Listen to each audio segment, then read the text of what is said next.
স্বাস্থ্য মন্ত্রণালয়কে সম্পূর্ণ স্বচ্ছ একটি মন্ত্রণালয় হিসেবে রূপান্তরের চেষ্টা চলছে। সমূলে উৎপাটন করা হবে দুর্নীতি আর অনিয়ম, এমনটাই বলেছেন স্বাস্থ্যমন্ত্রী সর্দার সাখাওয়াত হোসেন বকুল।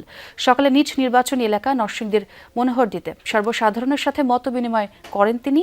এ সময় স্বাস্থ্যমন্ত্রী বলেন,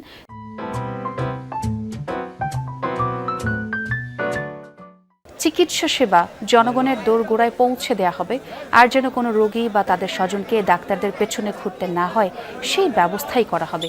তিনি আরও বলেন, যারা বিএনপিকে ভোট দিয়েছে তাদের প্রতি দলের দায়বদ্ধতা রয়েছে, তবে যারা দেয়নি তাদের প্রতি কোনো বিদ্বেষ নেই। সবাইকে সাথে নিয়েই মুক্তিযুদ্ধের চেতনায় একটি সমৃদ্ধশালী দেশ করার লক্ষ্যে এগিয়ে যাবে সরকার।